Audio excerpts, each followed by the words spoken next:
All right, let's go ahead and get started. It's our general meeting for March. For those of you that don't know me, my name is Marco Cuevas. I'm the chair of the Westside Community Council. Thank you everyone for coming, bearing with the rain and the cold weather. If you need a Spanish interpretation, we have our interpreter in the back. Next, I'll bring up our vice chair to discuss invitation to membership.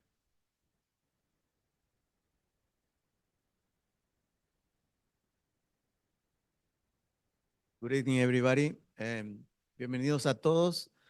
Yes, every month we make an invitation to sign for membership. The form is in the table in the back. Y bienvenidos a todos. Invitamos como cada mes para que llenen la solicitud de membresía. Está en la mesa de atrás.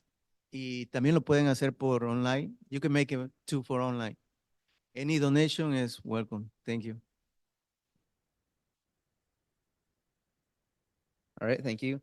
Before we get into standing reports, we'll have some more announcements later, but just thought I'd mention we just had First Friday this past Friday, and there's a lot of art that you see on the wall behind me. I think the Zoom people can see some of this art as well. It is for sale. If you want any of this art, some of them have Venmo QR codes on them. Others, we can get you in touch with Maribel if you're interested in purchasing any of this art. Goes to the artists. Some of it goes to Bell Arts, I think. So it's a great cause. Yeah, also come to First Fridays, which is the first Friday of every month. Our first standing report is our patrol watch with Commander Hurd.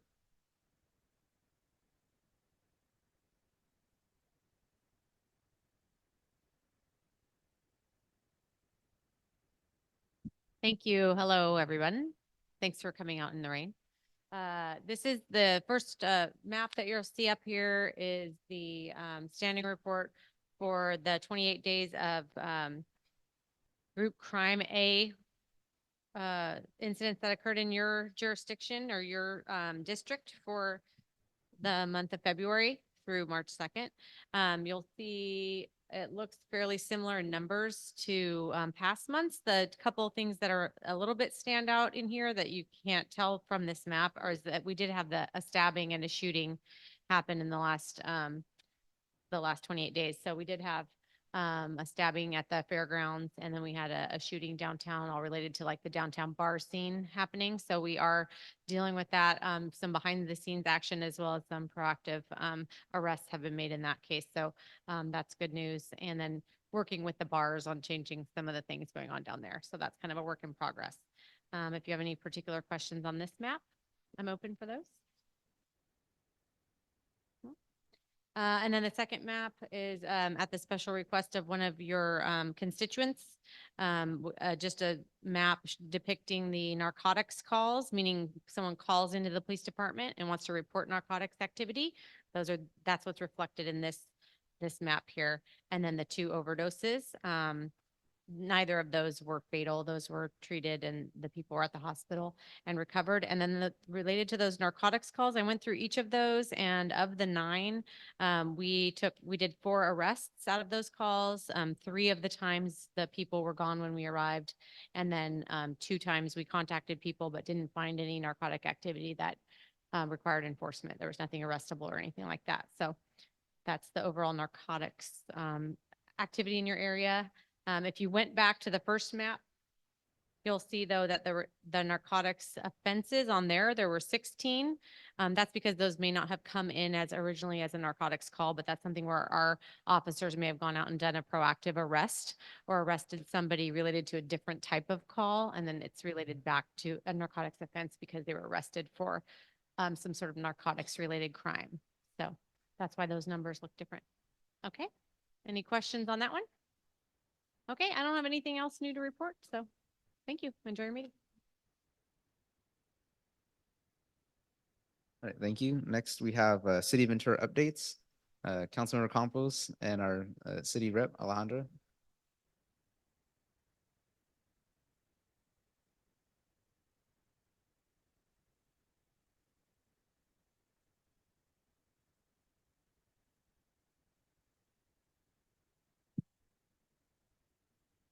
I would like to say we haven't had city council meetings for about 10 days.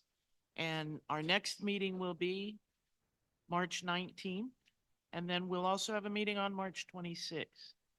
So I'm going to minimize my report by introducing our great city representative Alejandra and let her tell you all the exciting things coming.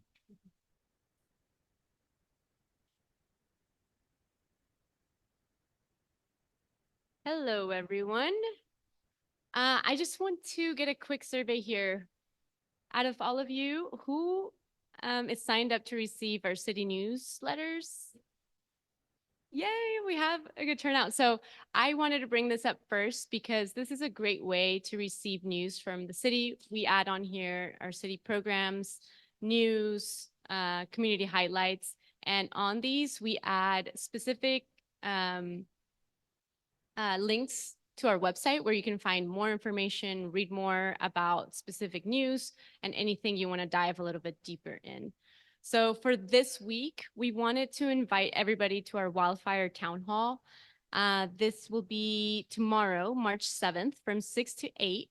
And this is an open meeting. You don't need to register. And we will have different speakers and a variety of booths. And the California Office of Emergency Services will be there, Sokol Edison, the American Red Cross, and the Ventura Land Trust. So please go. It should be an engaging conversation, get us prepared for wildfire season.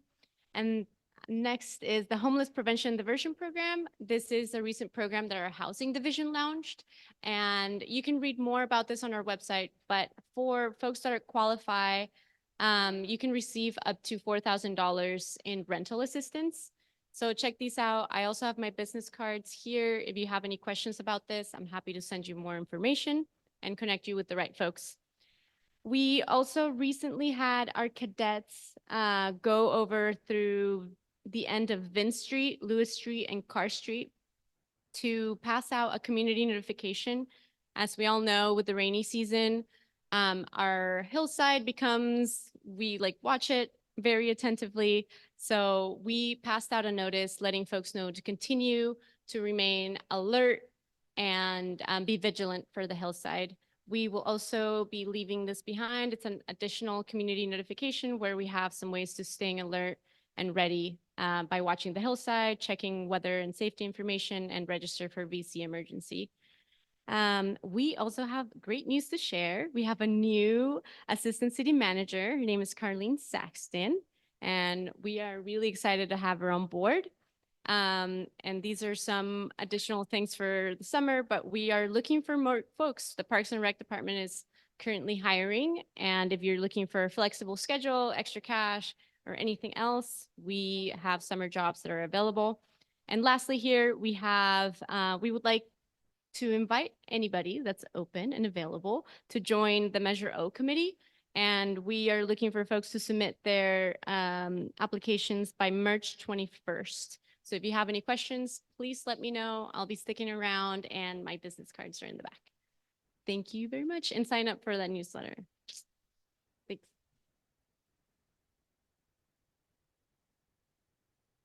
Yeah, let's give a round of applause. That was every month. We have these standing reports and great representatives like Alejandra and Commander Hurd to give us all these updates. And so it's really good. I'm going to highlight the Measure O one for a quick second because I am the chair of Measure O. So we are looking for a few people to fill roles for that. So if you're interested in helping us review that half-cent sales tax that was approved back in 2016, come join and help serve on that committee.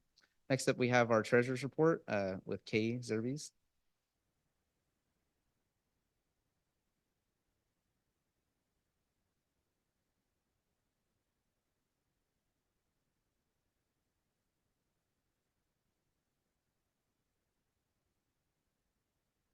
Yeah, we've got a nice happy bunch here. All dry and happy, right? Okay, as of February the 29th, we had 2,100, I guess my voice doesn't carry. $2,174.79. Well, at least we've got a lot of cents. Thank you.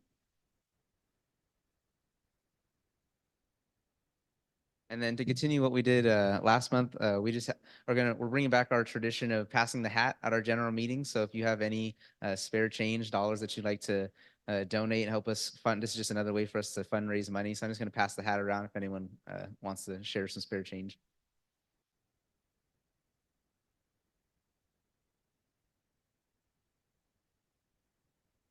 And while that's going around, next we're going to bring up, and it's funny because we had removed this from the report thinking that there was no update, but we're going to add it right back. We have our GPAC update from Mr. Freeman.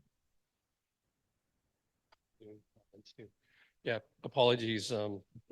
This came up after the agenda was printed, so that's why we're doing it. The GPAC is getting back together, the General Plan Advisory Committee, which is for those of you who don't know, is public or citizens committee for the general plan for the city, which is our 25-year plan on how the city's going to hopefully grow. So our next meeting will be Monday, March 18th at City Hall, and it's going to be on economic development. And then April meeting will be public safety, also at City Hall. And then Monday the 13th will be transportation and infrastructure. So since it's infrastructure, and if you have issues with the roads and infrastructure, you're more than welcome to attend. Alejandra, I had one question and you got away before I got it. The fire meeting tomorrow night, that's at City Hall in the community room? Okay, yeah, I saw it on the little slide and it was really hard to read, so I just wanted to confirm it. Okay, thanks.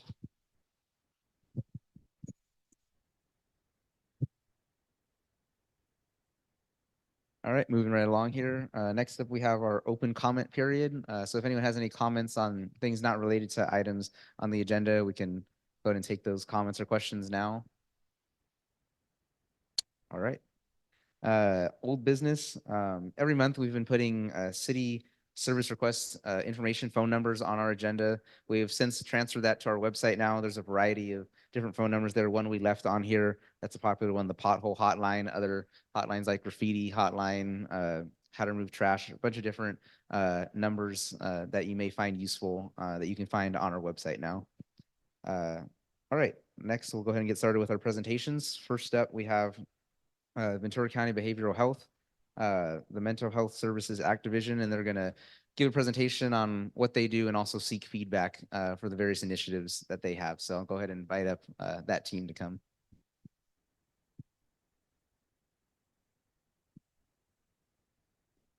You. Hello. My name's Hillary, and I work with Ventura County Behavioral Health. As a part of that department, we manage the Mental Health Services Act funding that comes to your county. And so as a part of that, we go out about once a year and give people updates on what's taking place and how we're using that money and what you'd like to see, what you like, what you don't like. So you can go to the next slide there, and I'll start with a little bit of background. So the Mental Health Services Act was passed in 2004. Get out your pencils, there's a quiz later. And we, anybody who earns an income of over $1 million per year gets taxed about 1%. That money is required to be used in very specific ways and reported on in very specific ways. And it requires community involvement to do those things. So there's 5 buckets that we're allowed to spend it in and ways that we can spend it. So community services and supports, that is your kind of your generic treatment, right? If you're going to get mental health services and you are more on the the moderate to severe scale of treatment, you'll be coming to see us.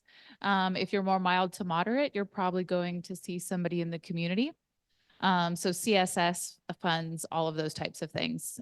So treatment, family groups, supports, that's the ballpark there. And it's the biggest block of funding that we have. The next one is prevention and early intervention. So that is long before you may have a mental illness. So we're trying to divert people from developing symptoms. And there's very low eligibility there. So we have, I think, a couple programs out here in this neighborhood. We've got them all over the county. They're much more like, we've got a Taekwondo class, we've got meditation classes. It's anything that can kind of prevent a mental illness and build up positive factors, reduce risk factors. Then we move into innovation, which is our tiniest little sliver of money, and that's to try something new or to learn about something new. The next one is capital facilities and technological needs. So buying buildings, building buildings for services. And the last one there is workforce and education and training. So that's, of course, to make sure we have enough therapists and enough people coming through who want to stay and work here in our county. You can go to the next slide. So why are we here today? We are required to do a report every year on these dollars. And so last year we spent a lot of time gathering feedback from the community, trying to find out how we should use this money. And now we're giving you an update. So we're just concluding year 1 of a 3-year plan. So now we're here to let you know like what was different, what changed, what didn't come to fruition, what did, and what can we do better. So those are the little pies. I mentioned that the various buckets come with percentages that we have to meet. Those are those percentages. And you can go to the next slide. This is just an overview slide. So this is what the process looks like. We have the next 30 days to take feedback and ideas from anybody that might have them for how we can use this funding. You can go to the next slide. And so these are just some things to keep in mind. So we have 2 years left to spend this money. We did get a one-time allocation of $30 million. And so we are in the process of trying to get that money out the door within this very narrow time period. And there is a little thing called Proposition 1 that we're still waiting to count the ballots on. I'm going to give you a little background about what that could mean. So because of that, every and all of the programming that we are funding currently is considered one-time funding. So it's not going to be going on forever and ever. We're planning right now for this year and for next year. And that's as far as we're looking until we know more about Prop 1. So a little background about Prop 1. You can go to the next slide. It is a bond measure and legislation, SB 326, that were tied together. And it will change all those buckets that we just walked through for how we can spend that money and where it can go. So this is a little bit of a comprehensive summary that's not in the weeds, although it may look like it. So the funding will now require a brand new bucket, a very large bucket of 30%, and that'll be for housing. The next piece is that we can now fund substance use services. So in the current act, we cannot. We do mental health only. So that will change. It will create a new comprehensive structure for planning, data gathering, and reporting. So this report I'm referring to now, we only report on the MHSA dollars, not on the regular revenue for the rest of the department. So this will now shift. It'll be a much longer report and we'll cover everything. It'll overhaul systems of care, change up some of the funding that they currently get and how we use it. It'll also eliminate our county-based prevention funding. It will not necessarily go away, but we lose control. So the state will now be figuring out how those prevention dollars get spent across the state rather than our local county. And the last one there is that we will have ACT and FACT, which is an evidence-based program for our highest utilizers, and various other evidence-based practices that'll now be required rather than us figuring out what it is that we might want to do. So these are the updated spending categories. To the right there is our current funding setup, and to the left is our new setup. Should Prop 1 pass, which we'll know any day now. And so if you're interested, and this is posted to our website, we obviously gave, there's copies everywhere in English and Spanish. So I'm going to breeze through to the next one. I'm not sure what is happening up here, but if you look in your handouts, it looks a little bit different, a little more comprehensive. So as we are asking for feedback, as we're asking for new programs or what should change or what should shift, We want to be mindful that we did do about 16 months of needs assessment focus groups, and these are our priority categories. So if you're going to suggest some programming or some changes, they do kind of need to fall into these categories for the next 2 years. They're pretty broad, but they're housing, access, expansion of services, outreach and education, and alternatives to Ventura County behavioral health. And what we mean by that is that, again, if you're moderate to severe symptoms, you're going to be seeing us. If you're mild to moderate, you're probably going to be going somewhere out in the community. And that's often where we're hearing that there can be backlog or wait lists. And so we'd like to expand what is happening on that front end of the continuum of care. So the next slide is just updates. We brought some handouts here.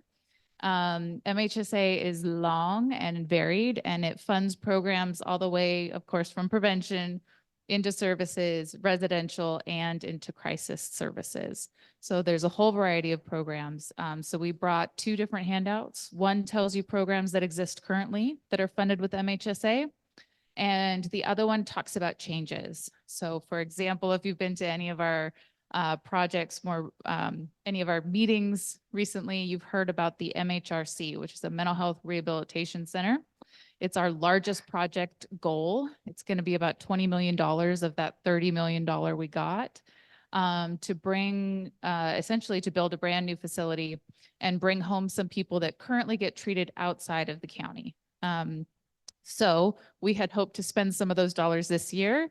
It's not going to happen this year. So in that list, it says move to next year. Most of them are just that we're moving it to next year, not too much is shifting there. But we still have to notify the community about those things. And you can go to the next slide. So here we are trying to figure out what you like, what you don't like about behavioral health services and where we can improve. So what we have done is, well, I can certainly answer any questions. We usually have these as standalone meetings, so I don't want to take over here, but so we have MHSA@ventura.org is our email address. You can email us. We have wellnesseveryday.org, where we can also take your feedback. We did bring surveys. There are some demographic questions on there, and some people have told us they don't really like those. We really ask that you fill them out. You don't have to fill out every single question, but it really helps us. Yes, it's pink and green. Really helps us to ensure that we are reflecting the community and being sure that we're reaching the people that live here. And I think what else do I have? You can go to the next slide. Maybe there, one back, I think. There we go. Okay, so what are the next steps? We have a deadline set of March 29th. So you don't have to answer now. You can go home, think about it, talk to your neighbors. Let us know what you think should be added to our list of programs or what you'd like to see. And we will take that in. And the next place you'll hear back from us is the April BHAB, which is our Behavioral Health Advisory Board. And that is April 15th. We will post the final report on all of those same web pages that I just went through, or you can come in person and hear a presentation about it. And then we will have a public hearing on May 20th, and then we will send it to the Board of Supervisors. At that point in time, we'll get started. So there'll be RFPs, there will be additional contracts, and we will get going.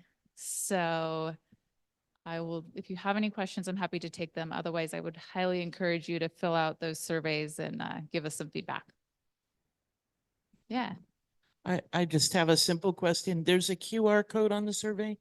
Can we share this with other people via? Please, please, please. Thank Yes, you. you can use that QR code over and over. And the links are also posted to the website or in the materials that we sent tonight. I believe there's also a question on Zoom. Lori, I believe you should be able to unmute yourself. Am I unmuted? Can you hear me? We can hear Yeah, you. we can hear you. Sure. Okay, thanks for being here. Thanks for your presentation, your important presentation. I'm a mental health provider, and I have a few questions. One is, how do we keep control? My first question is, how do we keep control of what the money gets prioritized for if Prop 1 passes and the state's taking control. That's number one.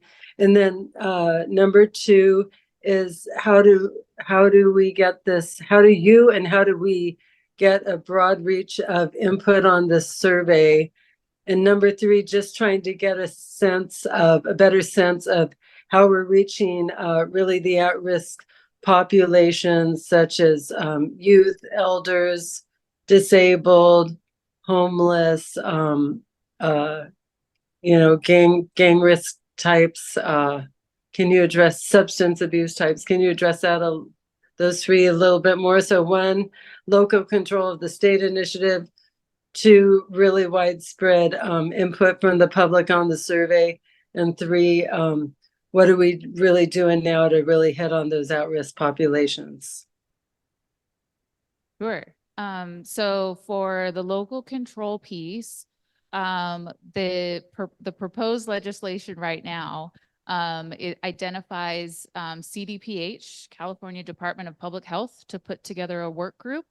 And that work group will be determining how those prevention dollars get spent. So the money now will be taken kind of off the top. Usually it gets distributed to each county by our population size.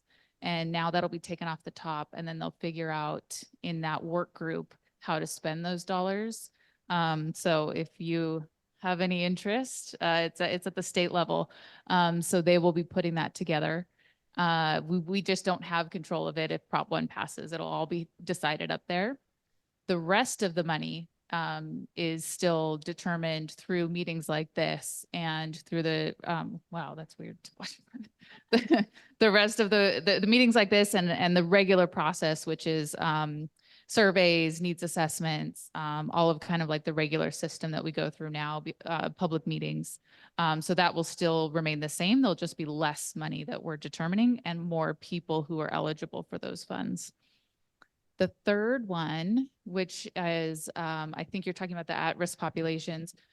We have a variety of programs that do reach the population that you're discussing. Some of them are small, and some of them are larger. So if you have ideas, I think the one you named outright that I don't think we have a program for is gang reduction or gang intervention.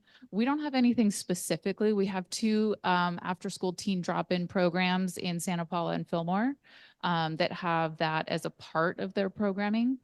We don't have anything in Ventura, and we're hoping through an RFP process to develop one in Oxnard. So that could be a place that maybe you want to submit a program idea for us. And the rest of them, I do think we have programs that are focused on those populations. If you have a specific question, I can answer that. Or if you want to see more, or maybe you aren't aware of some of the programs, I'd be happy to go through them. But and we can send you the materials that are here that maybe you don't have access to there. And there's more information on those materials? Yeah, and online actually. So if you go to vcbh.org/MHSA, we have our annual report that we'll be putting together after these meetings, and it lists all of the programs, all of the outcomes, all of the numbers served, all of the program goals for each of those.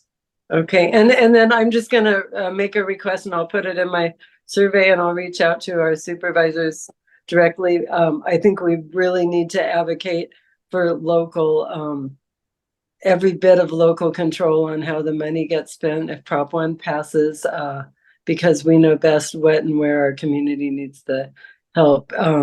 So I'm really interested in knowing more about that and making sure the message gets out to all of us about that, and that we can have advocacy to get local control of those funds as much as possible. So thank you for listening and answering, and I'll look forward to learning more. Yeah, no problem. Thank you, Lori. I see we have the surveys posted in the chat. We'll also get that posted on Facebook as well later. And so next up, I see Trevor raising his hand also. Go ahead, Trevor. Thank you. Hi, Hillary. Trevor Gottsman here. Taekwondo, where are those classes offered, and who can enroll? I know you said there's a mild to moderate, and that's self-diagnosed presumably.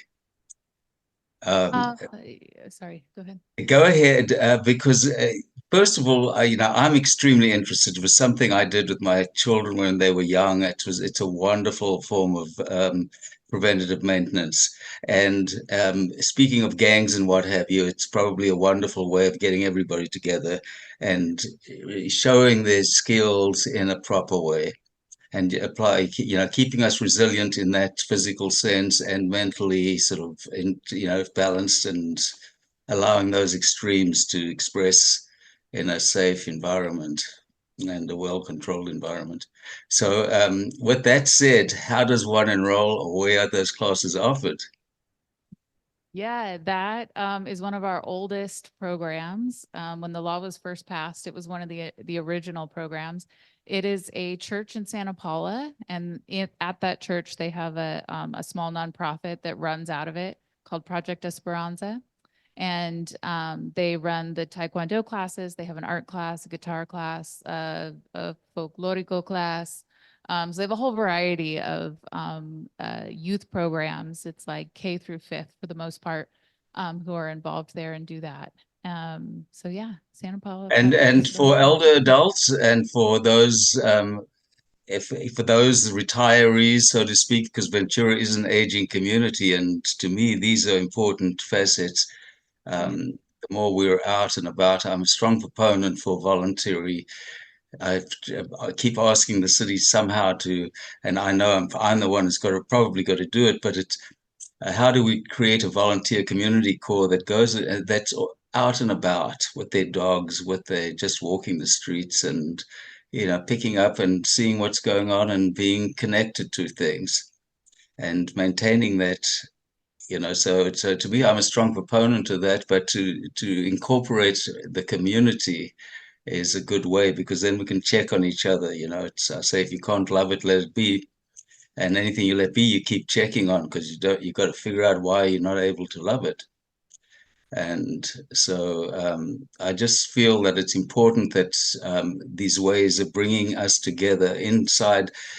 Here I'm sitting on Zoom, and for we've all got our own reasons for isolating, but we're still here, we're still present in that sense. And anyway, I guess the website's the way to go for the time being, but I'll also fill out the survey. And thank you, everybody, for being here, and Hillary in particular. Yeah. Send us your ideas. Sounds good. Thank you, Great. Trevor. Thank Anyone you. else in the audience? Yes. So you mentioned earlier with an earlier questioner that you don't have the youth programs here in Ventura. We But have some. We don't have the Okay. after school one that I was speaking to. Yeah. okay, so you're aware of the library, the Avenue Library program? Yes, we don't Okay. fund that. Yeah, I'm just speaking to what we fund, but Okay. exactly, that's exactly what we're looking for, is finding those partnerships. And if they would like to expand or maybe have a Taekwondo class or something, yeah, so. Thank you.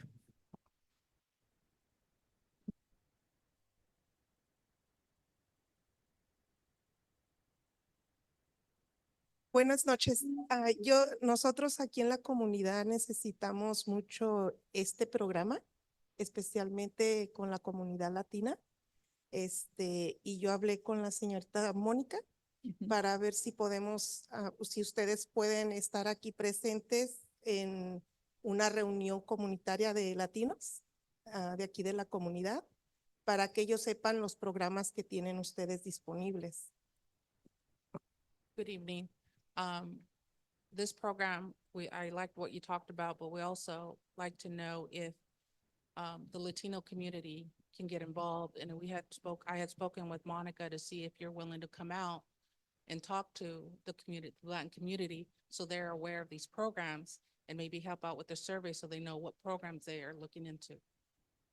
Absolutely. Yeah, we would love that. Vamos a estar en comunicación con Mónica para darles la fecha antes de esta fecha, para que puedan tener las firmas de ellas, y nosotros le damos el día y la hora, y sí, a ver si ustedes están disponibles para venir y educar a nuestra comunidad latina. So we will be in contact with Monica, and what we'll do is we'll pass out the surveys and hopefully have the meeting prior when the surveys are due, so that way you can collect them that night and it'll give you an idea of what the Latino community is looking for. That would be fantastic. Muchísimas gracias. Thank you. Yeah. you. Yeah, that would be really great. I will say too, we will do this again next year. So we'll have one more year. So, you know, now's the time because you'll have the most time to spend the money, but, we will be back out. Yeah, I was about to say it'd be great to have you back next year. When I heard annual, I was like, all right, maybe we'll try this again and stuff like that, get the word out. So, any other questions or comments for our presenter? Don't see any comments, no hand raised. Okay, well, thank you so much. Yeah, let's give them a round of applause. Looks like it's still on. All right. So yeah, we'll go ahead and get those survey links posted for those of you that want to do it online. Obviously, we have the paper copy here. Anyone else that missed our meeting and those on Zoom, be able to fill out that survey by the deadline, the end of the month. Is that what it was? That's what it was, end of March. Okay. Next up, we have a wine and food business proposal. We have business owner Sheila Donahue, Vero CEO and Sommelier. I'll let her introduce herself and make those pronunciations a little better than I can. So. Thank you. So thank you for having me. And what I'd like to do is tell you a little bit about myself, about my business and my vision for my business, which also involves the local community. So next slide. I from New York, and in 2001, I got an offer to work for a company in Italy. This is when I was working in banking and technology. And while I was in Italy, I really got into the culture there, really appreciating the wine and food and all the traditions that are associated with it. And in doing so, I became a sommelier, which is a wine expert. And then when I had a year of sabbatical in 2017, I decided to start a company which was all about wine and food discovery, and in such a way in which you learn a lot about all about the wine, where it comes from, who made it. Same thing with the food as well. And my goal for setting up this company was to be like a bridge between farmer artisans and their traditions and to Americans. And you can go to the next slide. So actually my company, Vero, which means real in Italian, is here in Ventura. We serve the whole U.S. market, and we're 6 years old, and what what I like so far about the way the business is going is that we are introducing a lot of really interesting wines and foods to Americans. There seems to be a lot of appreciation for what we do as well, because we a lot of these products you can't really get. We go around kind of foraging for them, and then we bring them, and tell people all about them. But one of the things that we're missing is ability to really interact with people, have events and create those, one-on-one experiences. So being that I needed a home, and I had this vision for my business, I actually bought the property across the street. And so I'm now part of your community. In fact, it's really nice to be part of this meeting. And so I did put forth a proposal to the city to establish a wine tasting room that's in the back of the property, in back of the house. You don't see it because there's gates. So and the vision, now that I've been getting to know the neighborhood a little bit better, I feel like the idea for this tasting room, which is to create experiences for people to get to know and really appreciate wines and olive oils and other foods, and in doing so, interact with others and have fun in doing it. I feel that this could tie in well with the sort of the cultural aspects and of the community that's already here. Kind of builds upon what's already let's say the fabric of the you know, what I see around in the neighborhood. You go to the next slide. So I think I kind of, you know, went through the points on this on this slide. I through a trust that I have, I'm the owner of the property of both the house and then the structure in the back. And also with the plan that I submitted to the city, there I wasn't suggesting any changes to the property itself. Of course, you know, if there were changes that needed to be made, I'll make them, but I just kind of went ahead and just say, you know, this is what you know, I just took the existing property. So if you can go to the next slide. So this is you'll probably know the house is right in front. So to access the tasting room, people would be able to just walk down the driveway. Right now there's gates. You see gates that are normally closed. So it's when it will be open, people can walk down them. And you can go to the next slide. This is of course you know, where we are now. So it's just kind of showing a little bit about the neighborhood. Keep continuing. So this is what you don't see from the street. So there's a Quonset hut building. It's a structure about 1,200 square feet with a fairly large parking area. And so this is the area that I proposed for the tasting room. It's also accessible through this back alley. And so like the skateboard shop and the Indian restaurant, they have this parking lot there. So this is specifically the area that I proposed for the tasting room. You can go to the next slide. So this is just showing you what some of the pictures are in the back alley this is the Quonset hut. So the area that I proposed for the tasting room that you see from different angles. You can go to the next slide.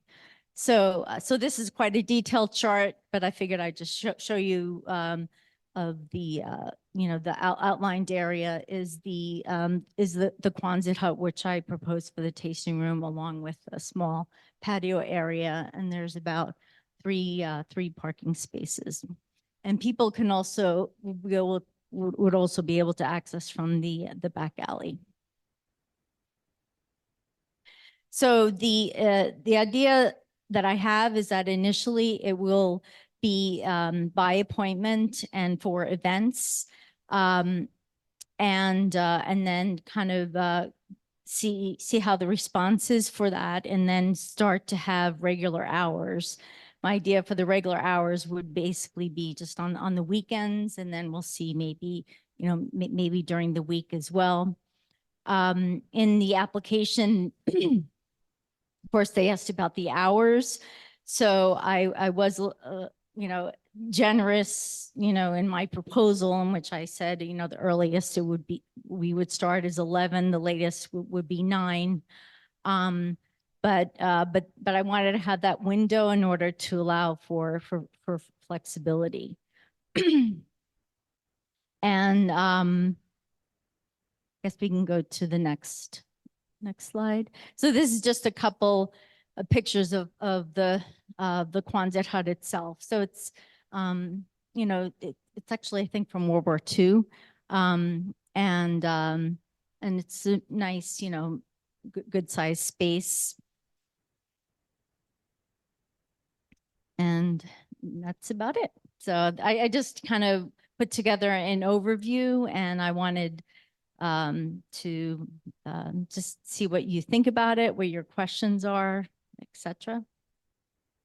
Yeah, so we're going to take questions from the audience and comments as well on Zoom. Before we take any of that, we have a survey. Basically, if you were here for the McDonald's presentation last month, it's the same questions we have on paper, same set of like on a scale of 1 to 5, and then open-ended questions. We have it on paper as well as online. We'll get that posted on Facebook, but definitely have the opportunity right now to share what you want to share with Sheila.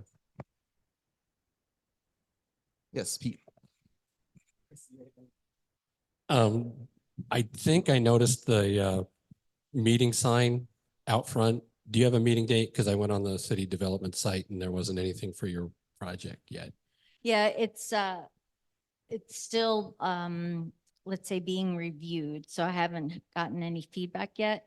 What that sign was, which someone took down, but in any case, it's a procedure on the state level with the ABC office. I was just giving the community the information, the communication that there is an application for for an alcohol related business to be there. Okay, so we'll keep an eye out for that sign, and maybe when you do get a meeting or hearing at the city, you could let us know and we could let everybody know also. Sure. Whichever Yeah. group you go to or whichever department. And then, Mhm. while I got the mic, one other. So you're not affiliated with the other wine tasting room on Mission and the Avenue, just a half a block down? No, I'm not. No. Okay, because I did notice that one on the map, so it was like, hey, what's going on? Okay, thanks. See a question on Zoom, Trevor? Yes, again, this wonderful, Sheila. No, just my feedback personally. I think it's great. And Pete, you just brought up the one on Mission. I think this is, to me, wine tasting and what Sheila's, your presentation.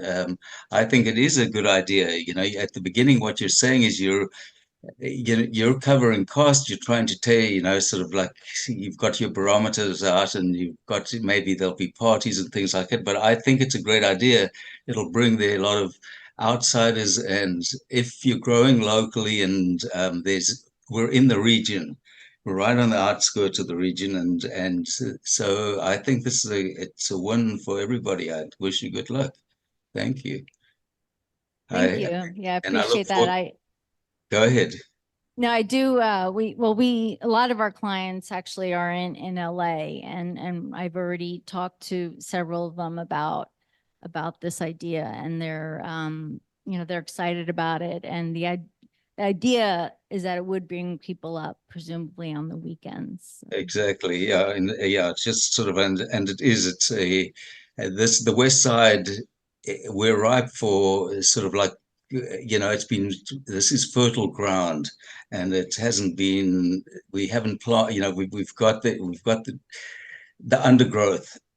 So I think this fresh vintage or whatever, each vintage is different. So, I think to learn to appreciate that, and to have families and to make it family oriented in that sense, because the kids can learn. I remember dipping my fingers in the little glasses, and sort of like, you acquire the taste. I think going back to the land, so to speak, is a very healthy way to get us reconnected to where we should be. Thank you. Anyway, Thank you. good night, everybody. All right, thank you, Trevor. I see a comment on Zoom from Lori. Says, welcome, sounds fun. It would be great to have bilingual events and staff events that focus on walkability and bikeability and accessibility for all. Sounds a little tight on parking, lots of landscape, plenty of parking, and thank you. Trees, awesome. Thank you. Any other comments, questions? All right, you got off easy this month. So yeah, we'll go ahead and send out that. We have surveys, paper surveys here. We'll go ahead and post our surveys online if you like to comment, and we'll share that. at a later date, and then also keep posted for future city meetings and public notices for this proposed project. So thank you very much for coming. Thank you.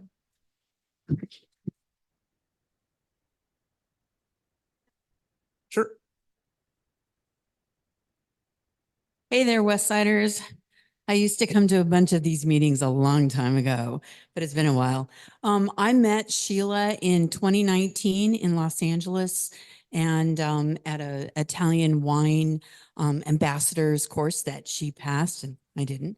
But I've just been really impressed with her commitment to family grown, family made wines and wineries. And importing those and bringing those to the United States, and with a commitment to sustainability, organic, things like that. Also, I want to say that she's been bringing attention to wines that are locally made.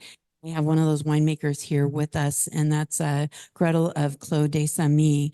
So so many different levels of what Sheila's doing, not just this project, which I'm just is going to be so great for our community. And again, as somebody who's been in this community for 60 some years, I'm just super excited that Sheila has chosen this location. And I hope all of you will support this because I think it's going to be a really nice contribution. So thanks for.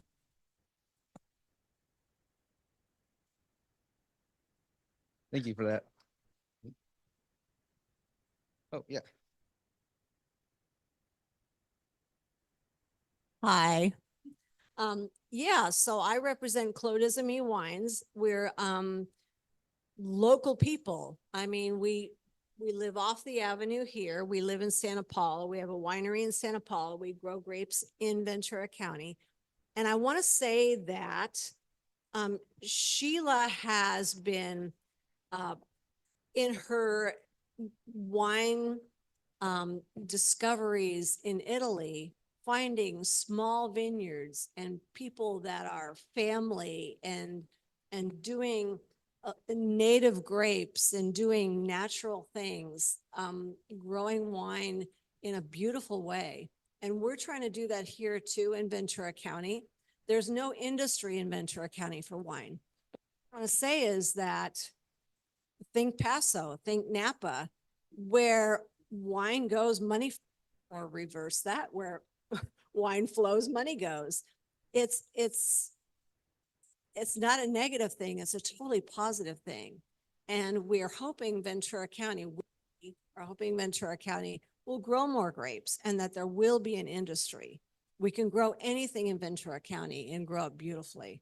So I totally support Sheila, and I totally support people that are trying to grow grapes in Ventura County and trying to make an industry happen for grapes and winemaking. So thank you. Thank you for that. All right, next we have new business announcements. Basically anything that's being suggested for the first time. So we have a couple announcements that we wanted to make. I think I put the photos in the drive. If you could bring up the Freedom to Run documentary.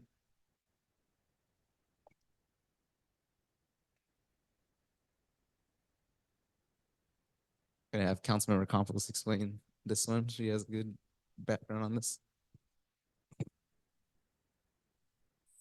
Freedom to Run. What this is a couple of young students who were learning filmmaking in the Ukraine when the hostility broke out there with Russia, began filming everything.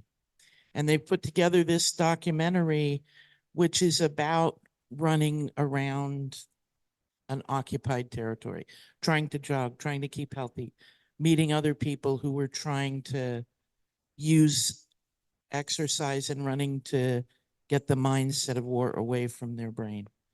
And they've put together this documentary and they're traveling around the world. And right now they're going through California. They will be here at Bell Arts at 1 p.m. next Sunday showing this documentary. So it's free. We encourage everybody to to come and meet them and support the work they're doing. I'm sorry the fly. Oh, there it is. Yep, so this Sunday right here. Okay, next we have, and I think a couple of these flyers were floating around. Also, we have paper copies if anyone wants to take a picture, take some. Next, I'm going to bring up our interpreter, Sandra, to explain this other event that's happening on Sunday. Wait.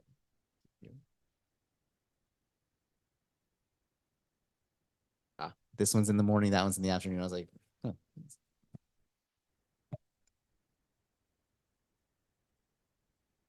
Good evening. Bell Arts is inviting the community to get information about, a lot of people don't know what to do in the future regarding their estate, the future of your family in case something happens to you. So they're having their first meeting this Sunday on March 10th at 10 a.m., but it's in Spanish so far. The English is still in process. And it's going to tell you more about, the Advanced Healthcare Directive, Guardian, power of attorney, and then what happens if something happens and you're not without a trust, what could happen. So it's all based on the family future, and it tells you more about the risk there is if you don't have like a trust or a will at the time. So we welcome you to come and join us. It's going to be in Spanish on March 10th at 10 o'clock here at Bell Arts. Thank you.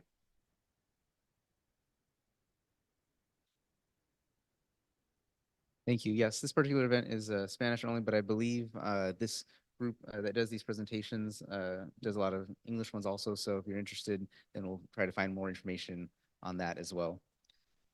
Anyone else have announcements or anything else they'd like to share before we close this meeting? No. All right. Thank you all for attending. Thank you for those on Zoom. Our next general meeting is the first Wednesday of April, April 3rd at 6:30. And we'll share more information on those presentations on Facebook and our agenda that we post. Also sign up for our emails and sign in as well if you'd like to be on our mailing list for that. Thank you, everyone. Meeting adjourned.